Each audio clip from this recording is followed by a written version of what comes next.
No escuro corredor do Liceu de Santa Apolónia, em Lisboa, João sentiu o coração bater como um tambor de guerra quando ouviu o sussurro abafado atrás da estante de livros poeirentos.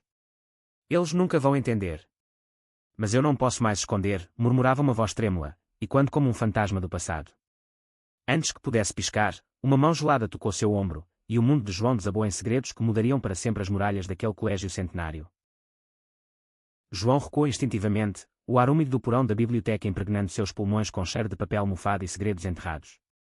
Seus olhos, castanhos e afiados como os de um falcão, varreram a penumbra, pousando em uma figura encurvada, um envelope amarelado, caído de uma prateleira esquecida, com uma caligrafia trêmula que gritava urgência. Para quem ousar ler, o amor que o Liceu enterrou, dizia o sobrescrito desbotado. Aos 17 anos, João, com sua pele morena herdada das ruas de Alfama e um coração que pulsava ritmos proibidos, nunca imaginara que um sussurro aleatório o lançaria no epicentro de uma tempestade emocional. Ele era o garoto quieto do terceiro ano, o que desenhava grafites escondidos nos cadernos de aula, sonhando com amores que as ruas de Lisboa sussurravam apenas à meia-noite. Mas naquela tarde chuvosa de outono, com o Tejo rugindo ao fundo como um aliado distante, João rasgou o envelope, e as palavras de um aluno de 1958 saltaram como fantasmas: "Meu nome é António, e eu amo Miguel com a ferocidade de um fado." Mas este liceu, com suas regras de ferro e olhares de julgar, nos condenou ao silêncio eterno. O impacto foi como um soco no estômago. João releu as linhas, sentindo um arrepio que não era só do frio.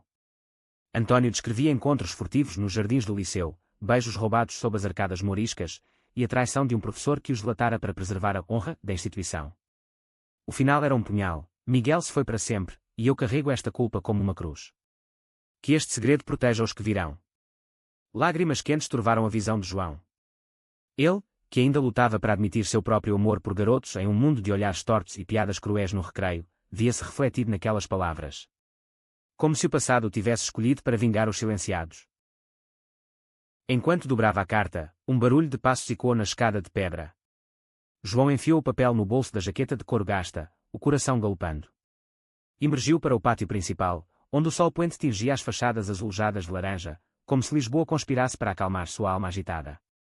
Ali, encostado à fonte barroca, estava Pedro, o novato transferido de Coimbra, com seus cachos castanhos rebeldes e um sorriso que parecia desafiar as sombras. Pedro era o oposto de João, extrovertido, capitão do time de futebol do liceu, com olhos verdes que capturavam a luz como o mar de Cascais. Mas havia algo em seu olhar, uma vulnerabilidade disfarçada de bravata, que fazia João desviar o rosto sempre que se cruzavam nas aulas de literatura. "Ei, poeta sombrio", brincou Pedro, jogando uma bola de futebol contra a parede com precisão felina. "O que te traz no porão? Caçando tesouros ou fugindo da prova de matemática?" Sua voz era um misto de provocação e curiosidade genuína, e João sentiu um calor subir pelo pescoço. Pedro não sabia, mas nas últimas semanas, João observava de longe a forma como ele defendia os mais fracos no recreio, ou como seus ombros relaxavam quando recitava Camões em voz alta. Era perigoso, esse sentimento, um fio esticado entre admiração e desejo, pronto para romper. "Nada que te interesse, herói do campo", rebateu João, forçando um tom leve, mas sua voz traiu o tremor. Pedro ergueu uma sobrancelha, aproximando-se com passos casuais, o cheiro de grama fresca e suor misturando-se ao ar salgado do Tejo. "Sério? Você parece que viu um fantasma. Me conta, ou eu te arrasto para o jogo de amanhã e te faço contar na marra." O convite era inocente, mas para João, era uma corda bamba. Aceitar significava se expor, recusar, perder a chance de decifrar o enigma que Pedro representava. Hesitante, João murmurou: "Talvez amanhã. Mas só se você prometer não rir." Pedro riu, um som rico como vinho do Douro, e por um instante, o mundo pareceu menos pesado. Naquela noite, no quarto apertado de sua casa em Moraria, com o fado de Amália ecoando pela janela aberta, João desdobrou a carta novamente. As palavras de António assombravam, entrelaçando-se com visões de Pedro, e se o liceu ainda escondesse mais? E se Pedro, com sua fachada de normalidade, carregasse seus próprios segredos? João pegou seu caderno, rabiscando versos febris: "Nas sombras do liceu, amores se erguem como fantasmas, e eu, entre o medo e o fogo, busco tua luz." Dormiu pouco, sonhando com arcadas antigas e mãos entrelaçadas que o Tejo levava para o mar. O dia seguinte amanheceu com uma neblina que envolvia Lisboa como um véu de mistério. No liceu, o sino tocou como um alarme, e João correu para o pátio, onde o time de futebol se aquecia. Pedro o avistou imediatamente, acenando com entusiasmo. "Aqui está o reforço. Vem, João, mostra o que tem." Relutante, João se juntou ao círculo, sentindo os olhares dos colegas, alguns curiosos, outros com o veneno sutil da inveja. Entre os jogadores, destacava-se Rui, o vice-capitão, um garoto de ombros largos e língua afiada, conhecido por suas piadas sobre garotos moles, que ecoavam nos vestiários. Rui era o guardião das normas invisíveis do liceu, machão, hétero, inabalável. Mas João percebia as rachaduras, os olhares demorados para Pedro, a rigidez forçada. O jogo foi caótico, uma dança de corpos e emoções. João, desajeitado com a bola, tropeçou, caindo aos pés de Pedro. Em vez de rir, Pedro estendeu a mão, puxando-o com força gentil. Levanta, parceiro. Todo mundo cai. O toque durou um segundo a mais, elétrico, e João sentiu o pulso de Pedro acelerar contra sua palma. Rui observava de longe, os lábios apertados em uma linha fina. Após o apito, no vestiário abafado, Rui se aproximou de João enquanto Pedro tomava banho. Cuidado, poeta. Nem todo mundo aqui gosta de delicadezas. A ameaça velada pairava como fumaça, e João saiu correndo, o peito apertado. No almoço, sob as árvores de laranjeira do refeitório, João encontrou refúgio em um canto isolado. Foi quando Sofia, sua melhor amiga desde a infância, uma garota de cabelos pretos cacheados e alma de ativista, abertamente lésbica e orgulhosa, se sentou ao seu lado. Sofia era o farol de João, no liceu, onde sussurros sobre sua orientação a isolavam. Ela o defendera publicamente uma vez, gritando "amor não tem gênero", em uma assembleia. O que foi dessa vez? Seus olhos estão mais escuros que o Tejo em tempestade, disse ela, partilhando um pastel de nata. João hesitou, mas a carta queimava em seu bolso. Contou tudo, as palavras saindo em um fluxo urgente. Sofia arregalou os olhos. Meu Deus, João. Isso é ouro. Mas perigoso. Se o diretor descobrir, ele enterra isso como enterrou o clube de diversidade que tentamos criar ano passado. O clube, uma iniciativa falhada, sabotada por pais conservadores e professores medrosos, era uma ferida aberta para ambos. Enquanto conversavam, Pedro passou pela mesa, carregando sua bandeja. Seus olhos se demoraram em João, um sorriso tímido escapando. Salvando o mundo de novo, vocês dois. Convida para o próximo complô. Sofia piscou, maliciosa. Só se você trouxer segredos, moço. Pedro corou levemente, murmurando algo sobre talvez eu tenha uns antes de se afastar. João sentiu um aperto no peito, esperança misturada a terror. E se Pedro fosse parte do segredo? Ou pior, e se ele o rejeitasse como tantos outros? A tarde trouxe a primeira reviravolta. Na aula de história, o professor, um homem idoso de bigode grisalho chamado Sr. Mendes, discorria sobre a ditadura de Salazar, quando mencionou casualmente, o liceu resistiu aos ventos da mudança, preservando tradições que unem gerações. João, impulsionado pela carta, ergueu a mão. E se essas tradições enterrassem pessoas, senhor? Amores que não cabem no molde. A sala congelou. O Sr. Mendes empalideceu, gaguejando, isso é inapropriado para o currículo. Mas seus olhos traíram pânico, ele sabia. Após a aula, João o confrontou no corredor. Eu encontrei a carta de António. O que o liceu escondeu? O professor recuou como se queimado. Garoto, alguns fantasmas devem dormir. Vá para casa. Mas o dano estava feito, rumores se espalharam como fogo em palha seca. Naquela noite, João recebeu uma mensagem anônima no celular: cuidado com o que desenterra. O liceu tem olhos. O pavor o invadiu, mas também uma determinação feroz. Ele marcou um encontro com Pedro no jardim do liceu, ao anoitecer, sob o pretexto de praticar futebol. Quando Pedro chegou, o sol se punha, pintando o céu de vermelhos passionais. O que está rolando de verdade, João? Você parece carregando o peso de Lisboa nas costas. Sentados na grama úmida, João tirou a carta do bolso, as mãos trêmulas. Leu em voz baixa, e Pedro ouviu em silêncio, o rosto mudando de curiosidade para choque, depois para uma dor profunda. Meu avô. Ele estudou aqui nos anos 50. Contava histórias de um amigo que sumiu. António e Miguel. Eram eles. A revelação caiu como um raio. Pedro, com voz rouca, confessou: eu vim para cá fugindo de algo parecido em Coimbra. Meu pai me pegou com um garoto, e, bem, ele me mandou embora para endireitar. Lágrimas escorreram pelo rosto de Pedro, e João, impulsionado por um instinto primal, tocou sua mão. Você não está sozinho. Nem eu. O ar entre eles crepitou, um silêncio carregado de possibilidades não ditas.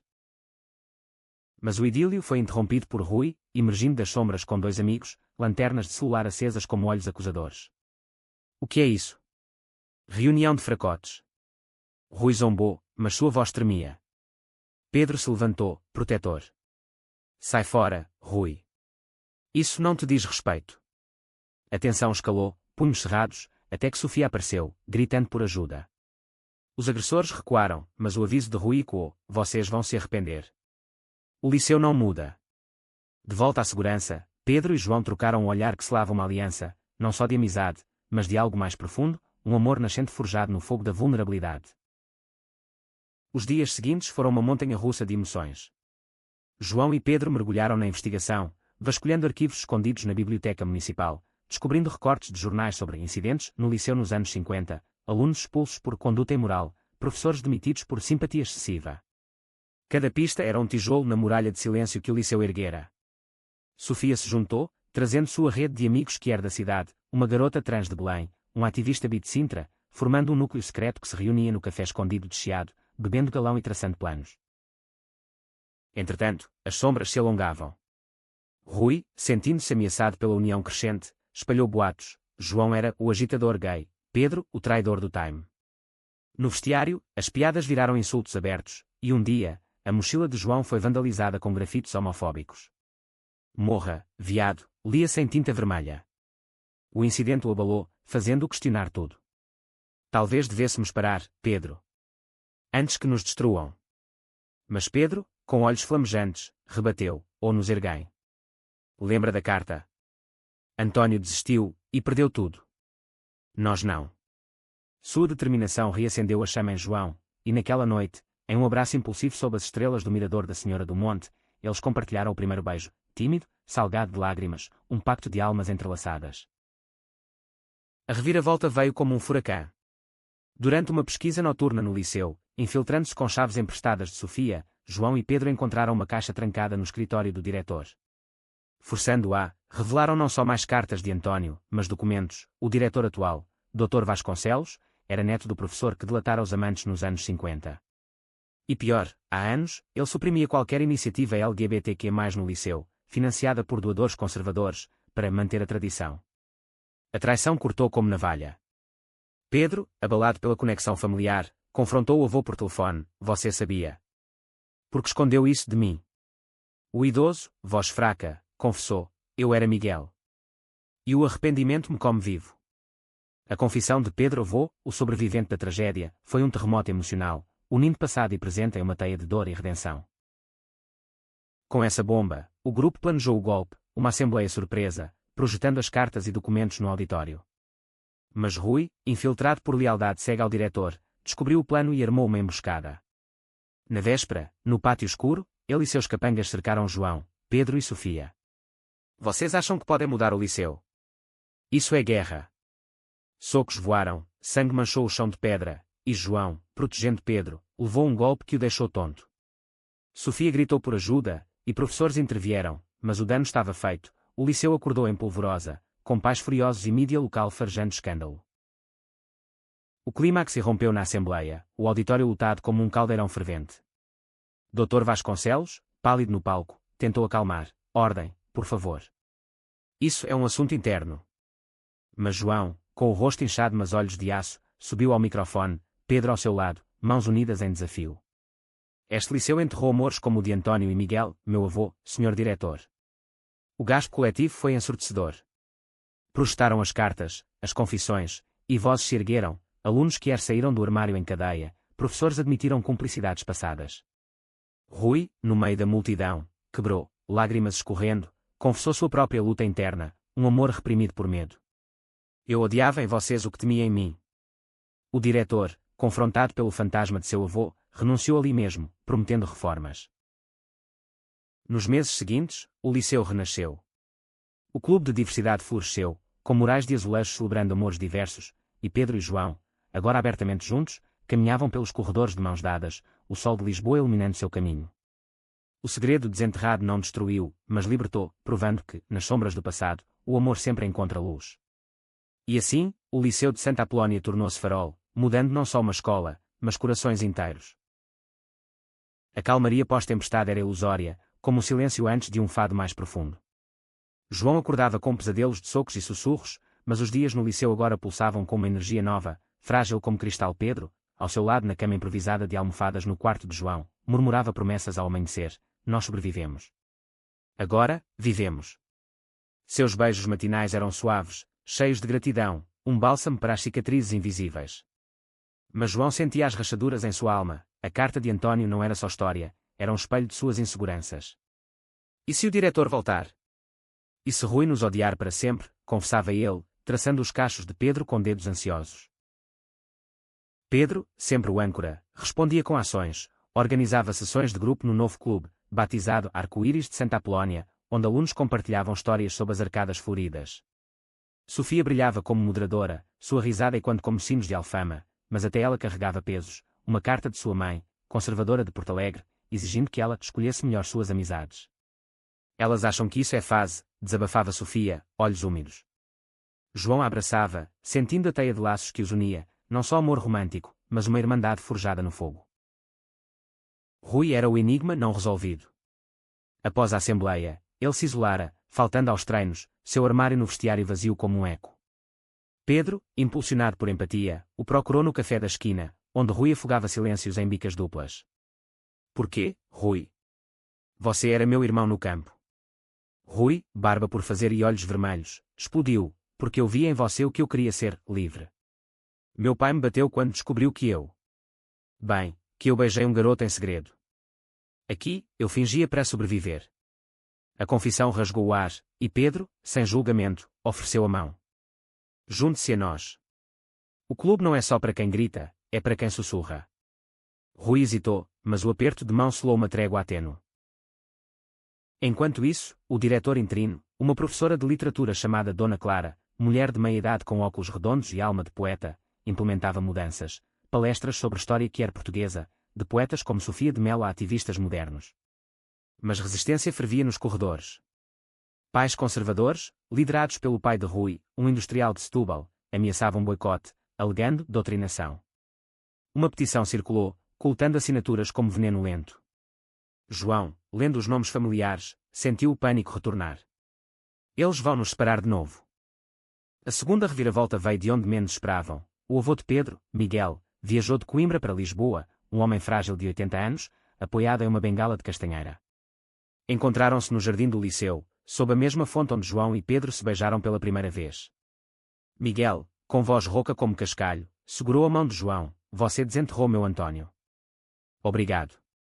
Eu vivi em silêncio por medo, mas vi em vocês a coragem que me faltou. Seus olhos, verdes como os de Pedro, brilhavam com lágrimas. Contou histórias inéditas, piqueniques noturnos no Tejo, poemas escondidos em livros de Essa de Queiroz, e a noite fatídica da delação. O professor era invejoso, amava António em segredo, mas escolheu o ódio.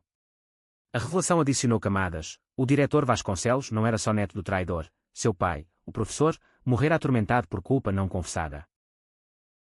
Inspirados, João e Pedro gravaram um podcast para o clube, Os Sussurros do Liceu, narrando a história de António e Miguel com vozes entrelaçadas, música de fado ao fundo. O episódio vazou online, viralizando em redes de Lisboa, milhares de downloads, mensagens de apoio de queer de todo Portugal. Mas o sucesso atraiu ódio, trolls anónimos, ameaças veladas. Uma noite, João recebeu uma ligação. Par, o seu namoradinho paga. O pavor o paralisou, e ele correu para Pedro, desabando em seus braços. Eles nos caçam. Pedro, feroz, jurou, então lutamos mais alto. Sofia, sempre estratégica, propôs uma marcha, pelos amores esquecidos, unindo o liceu à parada do orgulho de Lisboa.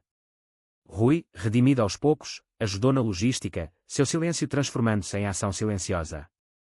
Mas o clímax se aproximava quando o pai de Rui invadiu o liceu, exigindo reunião com Dona Clara. Meu filho está sendo corrompido, berrou ele, apontando para o grupo reunido. João, coração na garganta, interveio. Senhor, seu filho encontrou coragem. Não é corrupção, é verdade. O homem, rosto vermelho, hesitou ao ver Rui ao lado de Pedro, olhos suplicantes. Pai.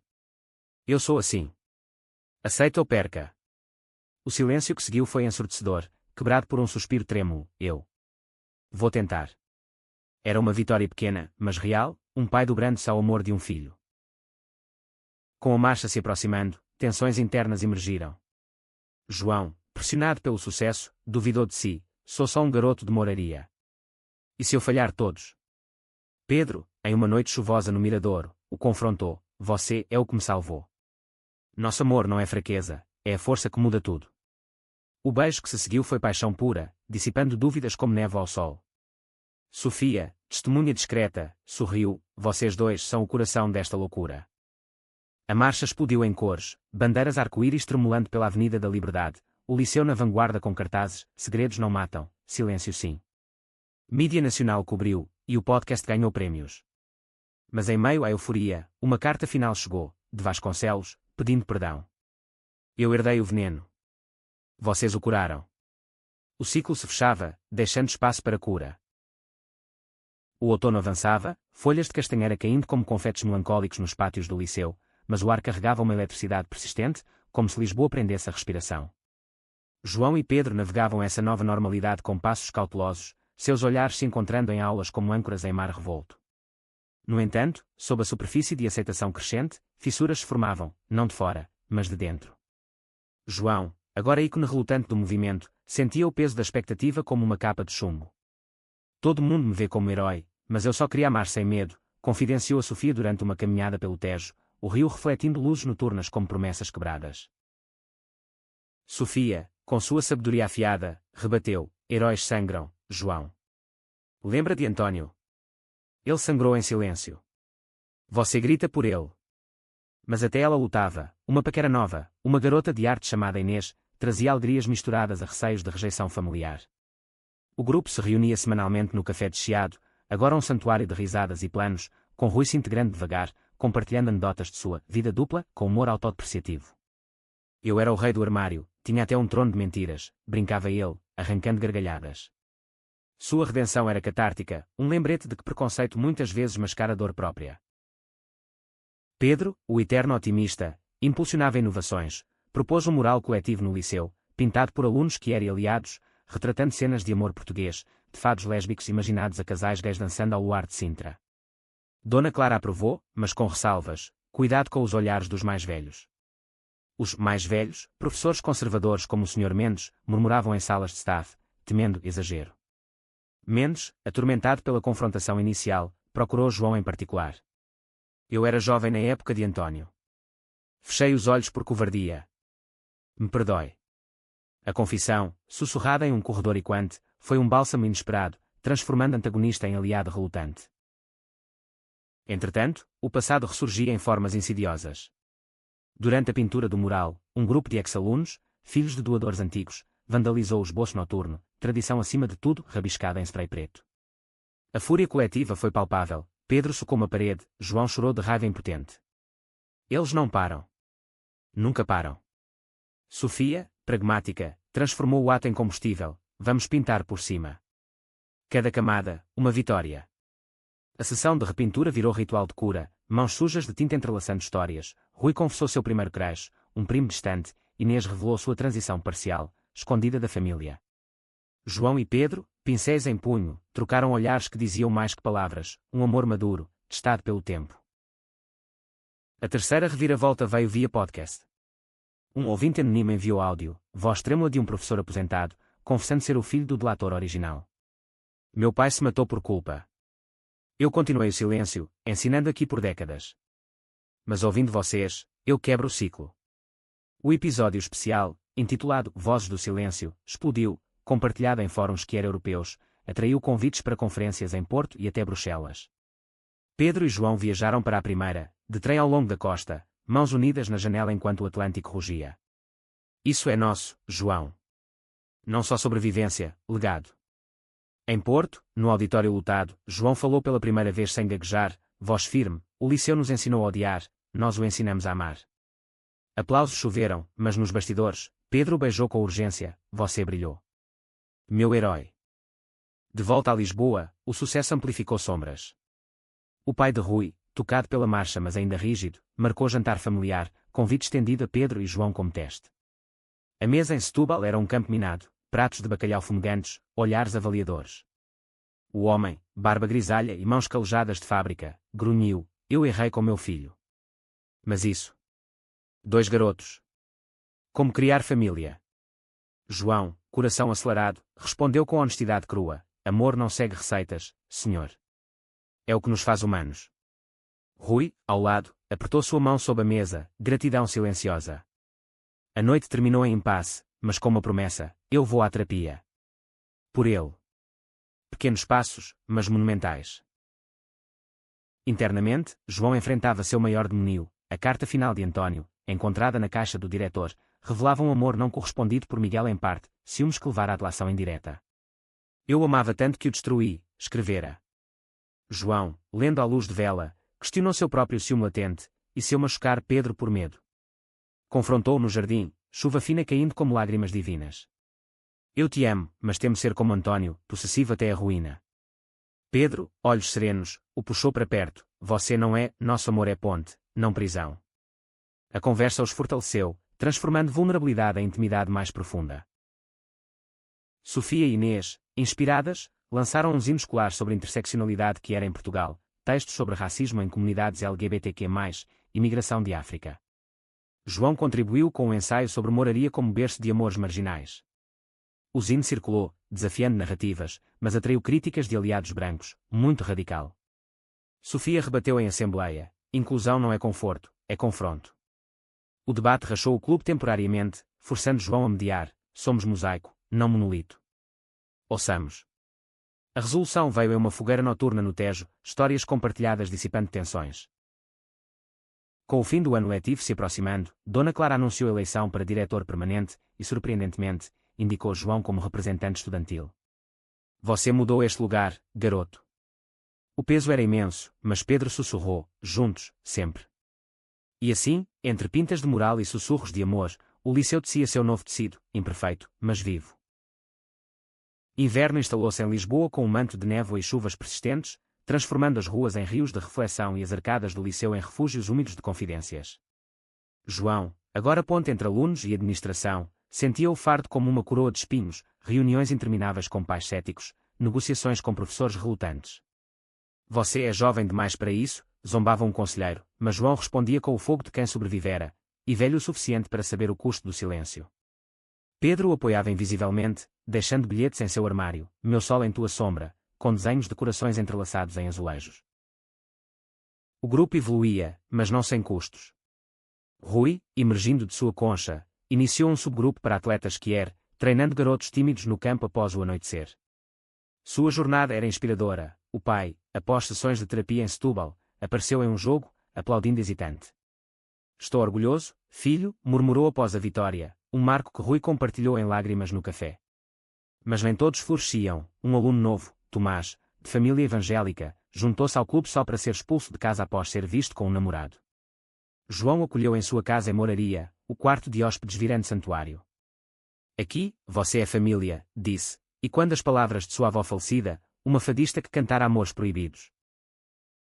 Sofia e Inês navegavam sua própria montanha-russa. O relacionamento delas, doce como madalenas, enfrentava pressões acadêmicas. Inês sonhava com a Academia de Arte em Londres, Sofia com ativismo em Lisboa. E se a distância nos quebre, temia Sofia em uma noite de vinho do Alentejo. João, mediador nato, organizou uma noite de futuros, cartas escritas para si mesmos em 5 anos, seladas em uma caixa sob a fonte barroca. Pedro leu a dele em voz alta, casado com o poeta de Alfama, mudando o mundo um sussurro por vez. Risos e lágrimas misturaram-se, sendo laços mais fortes. A quarta reviravolta irrompeu com uma doação anónima, 50.000 euros para o liceu, condicionados a preservar valores tradicionais, na verdade, um cavalo de Troia de conservadores para reverter reformas. Dona Clara, alarmada, convocou o grupo. Eles querem comprar o silêncio de novo. Investigação revelou o doador, um tio distante de Vasconcelos, magnata de vinho no Douro, com histórico de doações anti-quier. João, impulsionado, escreveu uma carta aberta no jornal público: dinheiro não apaga a história. Aceitamos, mas em nossos termos, financiando bolsas para alunos LGBTQ+. A ousadia viralizou, dividindo opiniões, alguns pais aplaudiram, outros boicotaram eventos. Pedro, lidando com sua própria crise, confessou a João uma oferta de bolsa em Coimbra para futebol profissional. É meu sonho, mas te deixa para trás. O dilema rasgou João: egoísmo versus amor. Vá. Eu te sigo no coração. Mas internamente, o medo de perda ecoava a tragédia de António. Eles discutiram pela primeira vez, palavras afiadas como navalhas: você sempre sacrifica por mim. E se eu quiser mais? Pedro gritou, saindo porta afora na chuva. Horas depois, voltou encharcado, caindo de joelhos: sem você, o sonho é poeira. O perdão veio em abraços molhados, uma lição em equilíbrio. Rui, fortalecido, confrontou seu tio doador em uma visita surpresa ao liceu. Tio, você financia ódio em nome de família. Pare. O homem, surpreso, ouviu histórias de Rui, o armário, a redenção, e algo se deu. Eu perdi um irmão gay para o silêncio. Talvez seja hora de mudar. A doação foi redirecionada, virando fundo para o mural expandido e bolsas. Vitória coletiva, mas João sentiu o esgotamento. Estamos ganhando batalhas, mas a guerra cansa. Para recarregar, o grupo escapou para um fim de semana em Sintra, castelos neblinosos como cenários de contos de fadas Quier. Caminhadas pela floresta, piqueniques com queijos da serra, e conversas profundas ao redor de fogueiras. Tomás abriu-se sobre sua fé conflituosa: Deus me ama, mas minha igreja não. Sofia compartilhou poemas lésbicos de Flor Bela Espanca, Inês esboçou retratos que capturavam essências. João e Pedro, isolados em um miradouro, fizeram amor com o coração, toques suaves, promessas sussurradas. Você é minha Sintra eterna, murmurou Pedro, e João soube que o amor verdadeiro era isso, não posse, mas presença. De volta, a eleição para diretor aproximava-se. Candidatos surgiram, um professor tradicional versus Dona Clara. João, como representante, moderou debates, expondo hipocrisias com gentileza cortante. Tradição sem inclusão é museu, não escola. A votação estudantil foi esmagadora para Clara, mas pais conservadores contestaram, levando a uma audiência no Ministério da Educação. Lá, em Lisboa cinzenta, João testemunhou: este liceu enterrou almas. Não deixe enterrar o futuro. O verdito favoreceu reformas, mas com supervisão, um equilíbrio precário. No podcast, gravaram um episódio sobre Amor Além das Sombras, convidando Miguel para contar sua história. Sua voz fraca, mas resoluta, tocou milhares: eu amei e perdi, mas em vocês, eu reencontro. Lágrimas fluíram no estúdio, e João, editando, sentiu orgulho misturado a melancolia, o ciclo de dor se quebrando, mas ecos persistindo. Com primavera brotando, o liceu celebrava seu primeiro dia do arco-íris, desfile interno, performances de fado Quier, bolo de amêndoa colorido. João e Pedro dançaram ao centro, mãos unidas, enquanto Rui narrava a jornada. Mas em meio à alegria, um aluno novo, fugindo de bullying em outra escola, sussurrou a João: vocês me deram esperança. Era o testemunho final, mudança não era evento, mas onda contínua. Primavera explodiu em Lisboa com azulejos floridos e brisas salgadas do Tejo, mas no liceu, a renovação trazia espinhos ocultos, como se o passado, relutante em morrer, sussurrasse contra o vento da mudança. João, agora veterano em atos de coragem, liderava workshops sobre identidade Quier, suas palestras no auditório enchendo-se de rostos ansiosos, garotos tímidos questionando sua atração por amigos, garotas explorando bissexualidade em diários escondidos. Ser autêntico não é ato, é respiração, ensinava ele, e quando lições de Pedro, cujo sorriso após cada sessão era recompensa suficiente. Mas à noite, sozinho em moraria, João combatia insomnia com cadernos, versos sobre amores frágeis, medos de que a fama efêmera os separasse. Pedro equilibrava glória atlética com ativismo, seu time agora misturado com jogadores abertamente Quier, desafiando estereótipos em jogos regionais. Uma vitória contra rivais de Cascais virou manchete, Liceu de Santa Apolónia, onde o futebol ama livre. Mas o spotlight atraía inveja, um companheiro de time, invejoso de sua liderança, espalhou rumores de favoritismo gay. Pedro confrontou-o no vestiário, voz calma mas olhos de aço: joga pelo time, não pelo ódio. O garoto recuou, mas o incidente reacendeu dúvidas em Pedro: e se o Sport me rejeita como minha família quase fez? João, em um piquenique no Parque Eduardo VII, o acalmou: você é mais que o campo. É meu mundo. Sofia e Inês floresciam, mas com tormentas. Inês recebeu aceitação em Londres, partida marcada para setembro. É o sonho dela, mas meu pesadelo, confessou Sofia a João, voz embargada em um café de bairro alto. O grupo organizou uma despedida antecipada, noite de karaokê com fados lésbicos adaptados, risadas mascarando tristeza. Rui, agora confidente, trouxe seu pai, que, desajeitado, tentou dançar. Eu aprendo devagar, mas aprendo. O momento, cômico e tocante, simbolizava redenções coletivas.